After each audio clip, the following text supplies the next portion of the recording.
Hello friends, কেমন আছো সবাই? আমার আরেকটি নতুন ভিডিওতে তোমাদেরকে জানাই স্বাগত।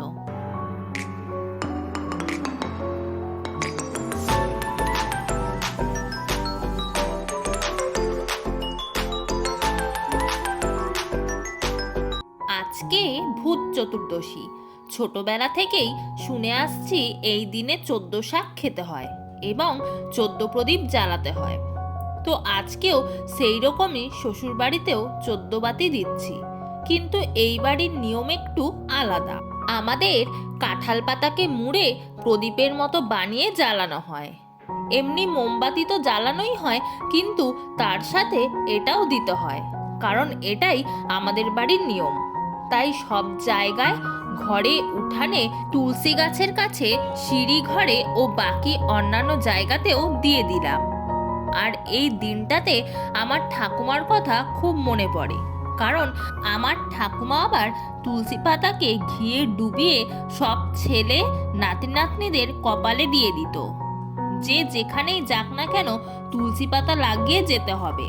কেউ ঠাকুমার চোখের আড়ালে বাইরে যেতে পারতো না, ঠিক ধরা পড়ে যেত।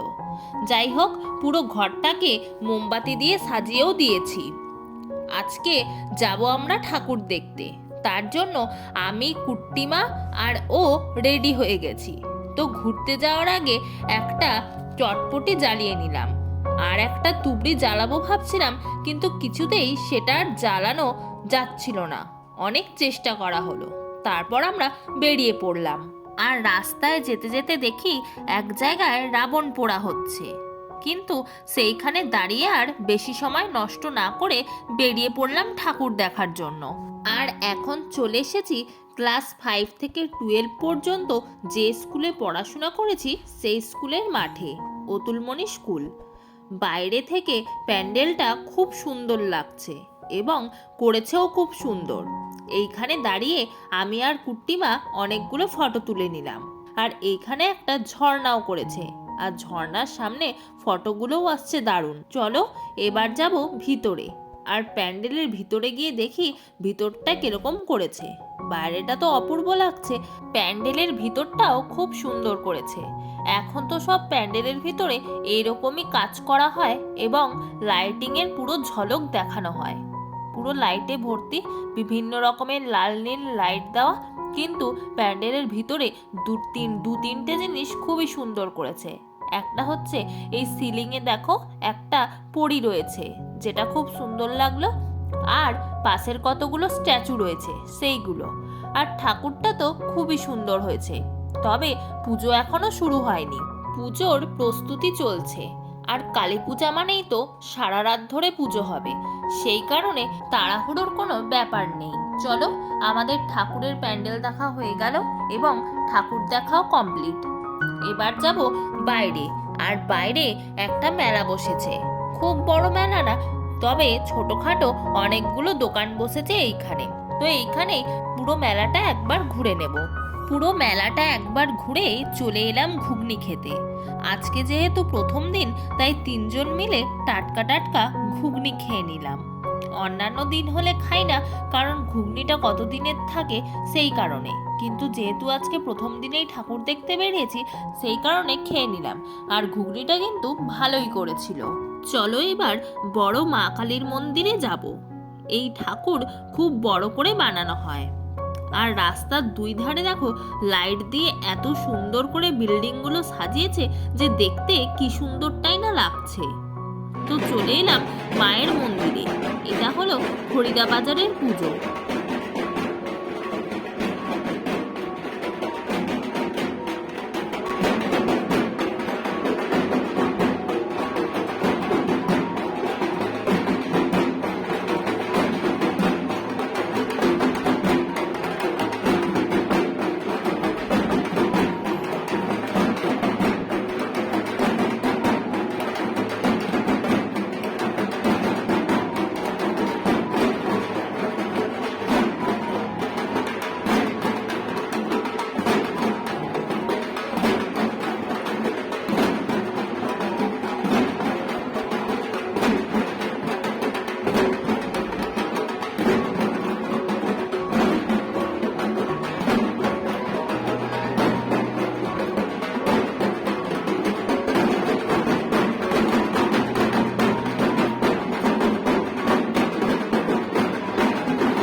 এইখানে প্রায় অনেকক্ষণ দাঁড়িয়ে গেছিলাম।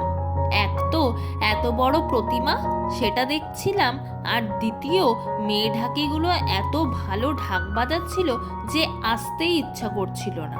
তো যাই হোক, তারপর আমরা বেরিয়ে পড়লাম। এরপর এইখান থেকে যাব অন্য প্যান্ডেলে ঠাকুর দেখার জন্য। আর যাওয়ার পথে আমাদের গিরিময়দান স্টেশনের কাছে বড়বাত্তি মন্দিরের পুজো দেওয়ার লাইন দেখলাম। বিশাল বড় লম্বা লাইন পড়েছে। এই মন্দির আবার খুব জাগ্রত, বলিও হয় এইখানে। ভেজা কাপড়ে ডন্ডি কাটতে কাটতে যা যাচ্ছে আর যা মানত করছে। দাঁড়া, এখনো পুজো শুরু হয়নি, তাহলে কি করে?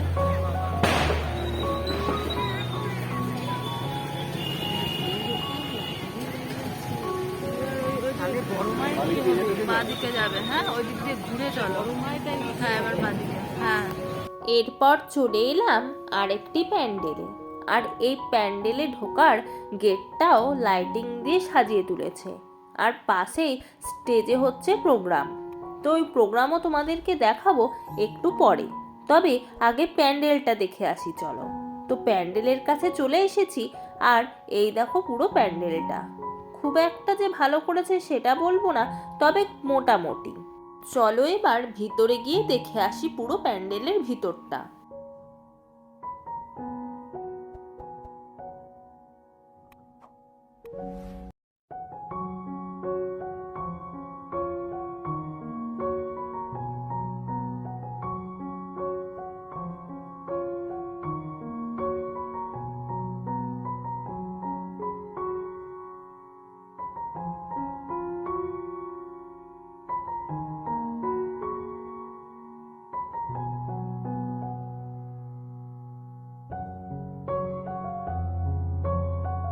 প্যান্ডেলের ভিতরটা এবং ঠাকুরও খুব সুন্দর করেছিল। তো আমাদের প্যান্ডেল দেখা কমপ্লিট। এবার আমরা বেরিয়ে পড়লাম। চলো এবার সামনের দিকে যে প্রোগ্রাম হচ্ছে সেইখানে যাই। সেইখানে কি হচ্ছে গিয়ে দেখি।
এরপর চলে এলাম ইন্দা কেওয়াইসির প্যান্ডেল দেখার জন্য। এই প্যান্ডেলটা একটা মুভির থিম নিয়ে করেছে। বাইরেটা তো সুন্দর লাগছে, চলো ভিতরে যাই। তবে প্যান্ডেলে ঢোকার আগে দেখছো তো কত লম্বা লাইন পড়েছে। এই প্যান্ডেল প্রতি বছর কিছু না কিছু ভূতের থিম দিয়ে করে। আর বিশাল বড় লম্বা লাইন পড়ে ঠাকুর দেখার জন্য। তবে এই বছর আর ভূতের থিম করেনি, তবে ঠাকুর দেখার লাইন কিন্তু আছে। তবে আমাদের আর সেই লম্বা লাইনে পড়তে হয়নি, কারণ আমরা যেহেতু কালী পূজার দিন বেরিয়েছিলাম, সেই জন্য এই দিনে অনেকেই উপোস থাকে আর ঘুরতে বেড়ায় পরের দিন। তাই আমরা ফাঁকায় ফাঁকায় ঘুরবো বলে আজকেই বেরিয়ে পড়েছি।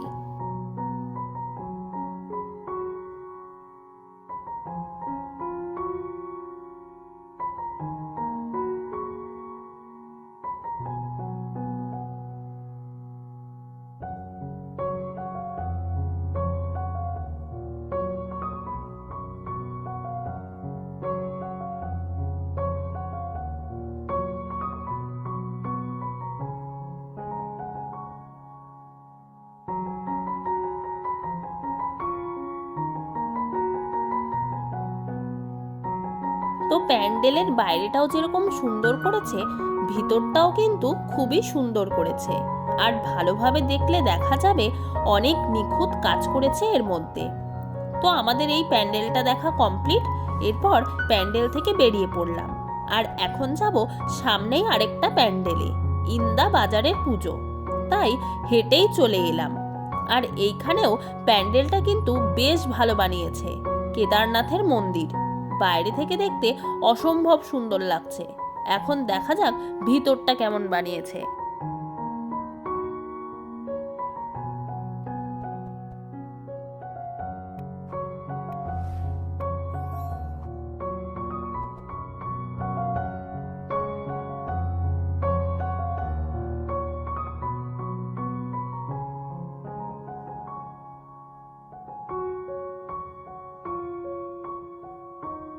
ভিতরটাও কিন্তু খুবই সুন্দর করেছে।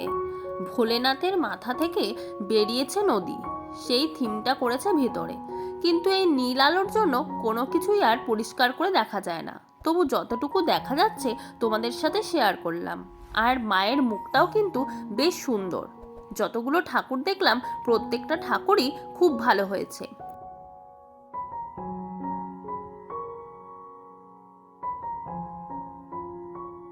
এই প্যান্ডেলটাও বাইরে এবং ভিতরে খুবই সুন্দর করেছে।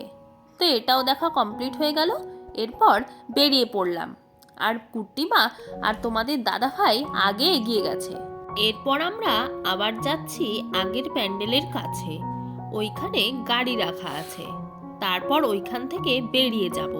আরও একটা প্যান্ডেলে চলে এসেছি, আর এইখানে লাইট দিয়ে কি সুন্দর গেট বানিয়েছে দেখো। পুরো মেন রোডটা লাইট দিয়ে সাজিয়ে তুলেছে।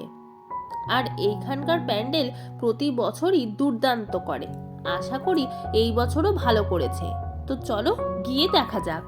প্যান্ডেলের একদম কাছে চলে এসেছি, আর প্রথমেই রয়েছে মহাদেব, আর তার পিছনে রয়েছে পালকি।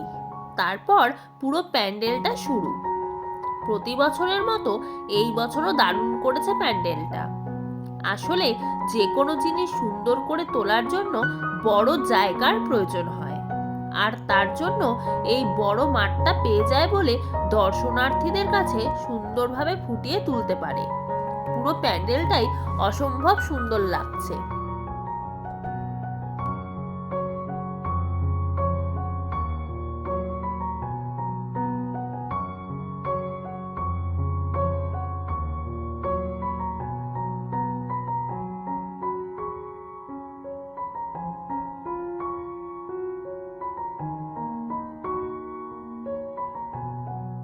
এতক্ষণ পর্যন্ত যতগুলো প্যান্ডেল দেখলাম তার মধ্যে এই প্যান্ডেলটাকেই ফার্স্ট বলা যেতে পারে। খুবই ভালো লাগলো। এরপর এইখান থেকে বেরিয়ে পড়লাম। এখন চলে এলাম আইআইটির ভিতরে। এখানেও কতগুলো প্যান্ডেল হয় সেগুলো দেখে নেব। আর পুজোর জন্য আইআইটির ভিতরটাও কি সুন্দর লাইট দিয়ে সাজিয়েছে। তো তার মধ্যে একটা প্যান্ডেল দেখে নিলাম। এটা ছোটর মধ্যে করেছে বলে আর নেমে ভিতরে গেলাম না। তার মধ্যে আবার দেরিও হয়ে গেছে, ওইদিকে মাসির বাড়িও যেতে হবে। মাসির বাড়িতেও রয়েছে কালী পুজো। আর এখানেও আরেকটা প্যান্ডেল হয়েছে, তবে এইটা দুর্গাপূজার একটা প্যান্ডেলের পুরো ডুপ্লিকেট।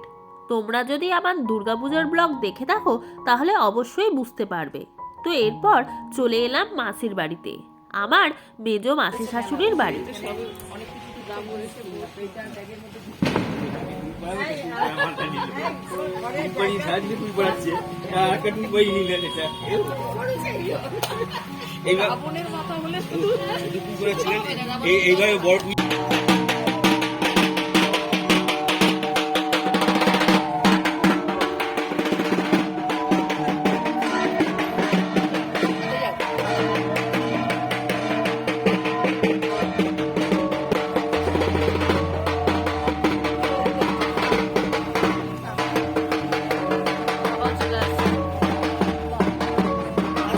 পুজোর জন্য মাসিরা নিজেদের কুয়োতে জল ভরতে গেল।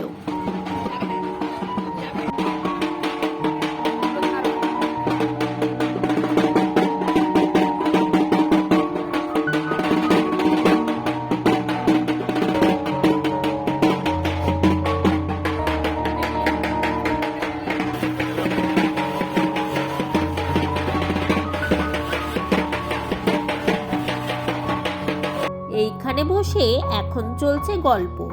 বাবাও চলে এসেছে, আর এসেছে সেজো মামা ও মামি। তবে এখনো অনেকের আশা বাকি রয়েছে। তো আমরা এই কজনই এখন এখানে গল্প করছি, আর তোমাদের দাদাভাই দেখো পিছন দিকে বসে রয়েছে। এখন আমরা সবাই চলে এসেছি মাসিদের ঘরে, আর বাকিরাও চলে এসেছে, ছোট মামা, মামি, কিয়া মামি, মামা। তবে আমরা যেহেতু একটু লেট করে এসেছি, তাই অনেকের সাথে দেখা হয়নি। যেমন বড় মামি, জয়দা ও ফুলদি এসেছিল, ওদের সাথে আর দেখা হলো না। পরে বাবাইদা ও শেষদিও চলে এসেছে, তো ওদের সাথেও দেখা হয়ে গেল। এখন আমরা সবাই মিলে খেতে বসে পড়েছি, কারণ অনেকটা রাত হয়ে গেছে। আর তোমাদের দাদা ভাইও পরিবেশন করে দিচ্ছে। তবে ছোট মামি বসেনি, কারণ ছোট মামি উপোস ছিল পুজো দেওয়ার জন্য, তাই আমরাই খেয়ে নিলাম। আর আজকে পুজোর দিনের খাওয়া দাওয়া ছিল খিচুড়ি, তরকারি, চাটনি ও পায়েস। আর প্রতিটা রান্নাই খুব সুন্দর হয়েছিল। তো আজকের ভিডিওটি এই পর্যন্তই। এর পার্ট 2 নিয়ে শীঘ্রই আসছি। ততদিন তোমরা সুস্থ থেকো, ভালো থেকো, আর আমার পাশে থেকো। ভিডিওটি ভালো লাগলে একটি লাইক করে দিও ও চ্যানেলটিকে সাবস্ক্রাইব করো।